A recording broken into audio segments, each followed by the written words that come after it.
तो हमारा अगला शब्द है इनएलिएनेबल। ये एक एडजेक्टिव है, यानी कि एक विशेषण। इसका मतलब है कोई ऐसी चीज, कोई ऐसी क्वालिटी या राइट जिसे आपसे कोई छीन नहीं सकता, बिल्कुल नहीं, और ना ही आप उसे किसी और को दे सकते हैं। समझ गए? ये हमेशा हमेशा आपके पास ही रहता है। चलिए इसको एक सेंटेंस में यूज करके देखते हैं ताकि इसका मीनिंग और क्लियर हो जाए। पहला सेंटेंस है, freedom of speech is an inalienable right of all citizens. तो इसका मतलब क्या हुआ? मतलब ये कि बोलने की जो आज़ादी है वो सभी सिटीजन्स का एक ऐसा अधिकार है जिसे कोई भी आपसे ले नहीं सकता। एक और एग्जाम्पल देखें, ये रहा। The document states that life and liberty are inalienable rights. इसका मतलब ये है कि उस डॉक्यूमेंट में साफ साफ लिखा है कि जीवन यानी लाइफ और स्वतंत्रता यानी लिबर्टी ऐसे अधिकार हैं जो नॉन ट्रांसफरेबल है, आपसे कोई ले नहीं सकता। अच्छा, ये शब्द सिर्फ राइट्स यानी अधिकारों के लिए ही नहीं यूज होता, बल्कि क्वालिटीज यानी गुणों के लिए भी यूज होता है।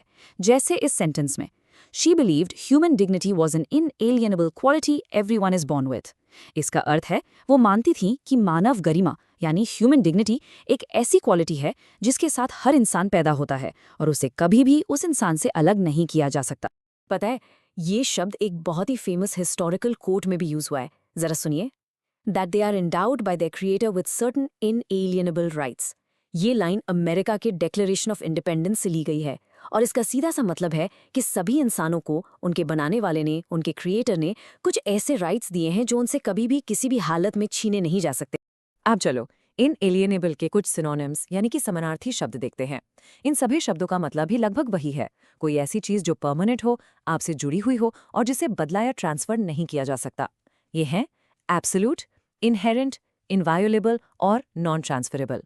तो अब सिनोनिम्स के बाद आती है एंटोनिम्स की बारी, यानी ऐसे शब्द जिनका मीनिंग बिल्कुल ऑपोजिट हो। ये है एलिएनेबल, ट्रांसफरेबल, अक्वायर्ड और निगोशिएबल। तो बस आज के लिए इतना ही। मिलते हैं नेक्स्ट वीडियो में एक नए वर्ड के साथ। तब तक हैप्पी लर्निंग। बाय।